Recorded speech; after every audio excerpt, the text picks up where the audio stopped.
강아지 알러지의 원인에 대해서 지난 동영상에서 열심히 설명을 이제 드렸는데요. 예, 역시 말씀드린 대로 음식, 접촉, 진드기 이 내용에 대해서는 이제 이 해당 동영상을 보시면 다시 한번 리뷰하실 수가 있으실 거고요.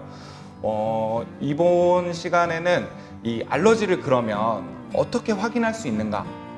과연 정말 우리 아이가 알러지일까에 대한 근본적인 해결 방법입니다. 알러지가 있다 없다 굉장히 논란이 분분할 수 있고, 그리고 특히 이제 가장 조심하셔야 될 것은 우리 아이가 그냥 알러지구나 라고 판단해서 다른 피부 질환이나 눈병이나 귀병을 절대 간과해서는 안 된다라는 것입니다.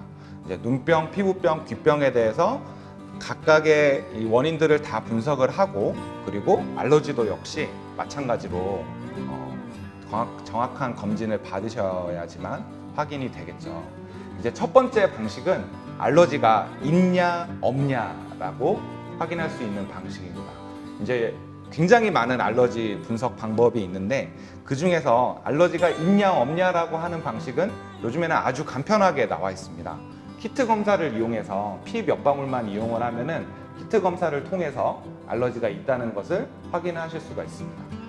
여기 있는 첫 번째 선이 이 기준선이고, 두 번째 선이 이 해당 환자의 알러지 레벨입니다. 이 두 가지 선의 대비를 이용해서 만약 알러지가 전혀 없다면 이런 식으로 기준선만 선이 나타나게 되고요. 이 환자처럼 알러지가 굉장히 많이 있다라고 한다면 기준선과 거의 비슷한 레벨의 진하기의 선이 나오게 됩니다. 이 키트를 이용하면 지금 현재 우리 아이에게 알러지가 있구나, 혹은 우리 아이는 알러지가 없고 다른 병이 있구나, 이렇게 구분하실 수가 있습니다.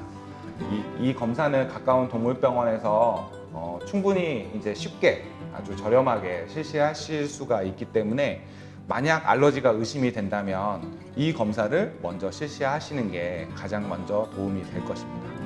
그러면 이 검사 이후에 그럼 알러지가 있구나, 알러지가 있다라고 나왔다면 이제 무엇에 대해서 알러지가 있는지 이제 확인하고 싶은 이제 생각이 드실 거예요.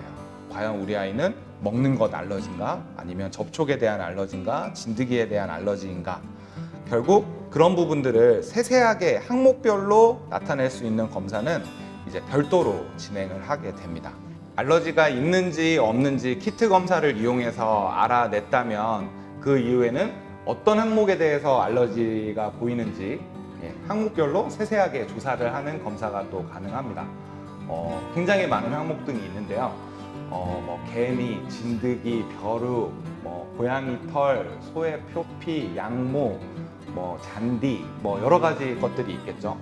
대부분 다 강아지들이 혹은 우리나라 환경에서 많이 접할 수 있는 환경이 먹거리들이라던가 아니면 접촉하는 것들이고, 특히 여기서 보시면 이제 앞서서 설명드린 대로 진드기가 한 가지 계열을 가지고 있고요.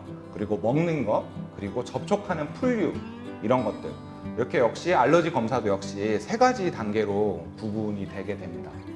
그래서 이 친구 같은 경우에는 붉은다리 가루 진드기라는 것에 굉장히 심한 알러지를 보이고 있죠.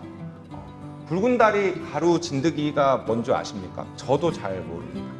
하지만 진드기 자체의 알러지를 가지고 있다는 것이 확인이 된다면 이 친구는 분명히 진드기 예방을 하지 않았을 때 알러지 반응을 보일 가능성이 굉장히 높다, 이런 형태로 해석이 가능하겠죠. 하지만 이제 정확하게 우리가 알 수 있는 부분들도 있습니다.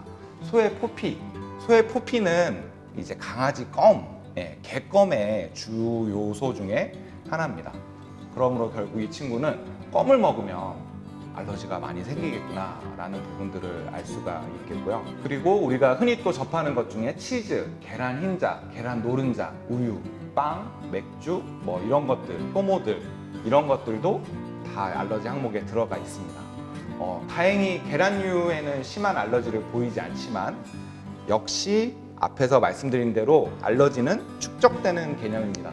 그래서 치즈가 206점의 알러지이고 비교적 낮은 수치이지만, 그렇다고 해도 치즈를 과다하게 섭취하게 되면 당연히 이 알러지 레벨은 점점 쌓여가면서 알러지의 역치를 넘어서서 알러지가 일어나게 되는 거겠죠. 가장 궁금한 부분들이 이제 이 고기류에 대한 조사입니다. 이 검사는 오리고기, 양고기, 소고기, 닭고기, 칠면조고기, 돼지고기 이 총 6가지 종류의 고기류에 대해서 이제 알러지 검사를 분석을 해주는데요.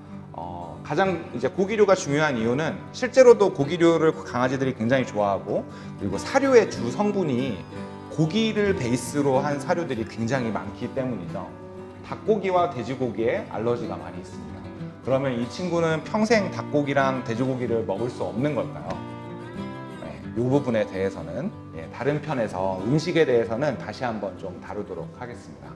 그 외에도 수많은 특히 이제 수박이나 멜론, 배 이렇게 뭔가 좀 상식적으로 볼 때는 굉장히 프레시하고 신선하다라고 이제 생각되는 음식들에도 알러지가 있다는 것은 사실 좀 의외이실 수도 있습니다. 그러니까 이제 우리 뭐 사과나 배 조금밖에 안 줬어요. 이런 것들도 다 알러지의 원인이 될 수 있다는 거죠. 그래서 이러한 여러 가지 약 한 70여 가지 항목에 대해서 알러지 검사를 실시할 수가 있고, 이 알러지 검사 결과에 따라서 우리 아이는 음식을 어떻게 회피해야 되는가, 우리 아이는 진드기 예방을 어느 정도 해야 되는가, 이런 부분들을 체크하실 수가 있겠고, 그리고 더 나아가서 알러지 재발, 알러지 증상의 재발에 대해서 적극적으로 그리고 스마트하게 방어하실 수 있는 방법으로 삼으실 수 있겠습니다. 우리 아이 건강에 도움이 되는 유익한 정보들이 여러분들을 기다리고 있습니다. 클릭 클릭.